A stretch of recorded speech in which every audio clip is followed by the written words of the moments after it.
नमस्कार शेतकरी मित्रांनो. जवळपास प्रत्येकाची सोयाबीन ही 70 दिवसाची झाली आहे आणि यामध्ये शेवटची फवारणी जे काही सोयाबीनची असणार आहे. प्रत्येक शेतकऱ्याला वाटते की शेवटी शेंगा भरलेले आहेत आणि आता आळी काय पोखरणार आहे, परत बुरशी कुठनं पडणार आहे. पण एक गोष्ट मी त्यांना सांगायचं आहे की मला जे काही शेवटची स्टेज असते दाणा भरण्याची, तेच लई सेन्सिटिव्ह असते. कारण त्याच पिरियडमध्ये जे काही बुरशी आहे, आभाळाचं वातावरण असेल, पाणी, त्यामुळं काय होतं, जे काही पानं आहेत ते लवकर पिवळे पडले जातात.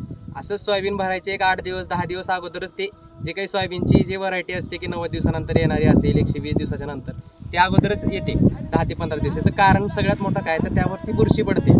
काय होतं, जेव्हा झाडाची फळधारणा जे काही फळ मोठं व्हायचं साईज व्हायची असते, तेव्हा झाडावरती ड्रेस येतो आणि त्यामध्ये बुरशीचं प्रमाण वाढायचे जास्त चान्सेस असतात. त्यामुळे आपल्याला ही शेवटची फवारणी घ्यायची आहे. त्यामध्ये साधं जरी बुरशीनाशक घ्यायचं असलं तरी घ्या, पण बुरशीनाशक घेणं खूप गरजेचं आहे. त्यामध्ये आपण सोयाबीनचं टेबिकॉनाझोल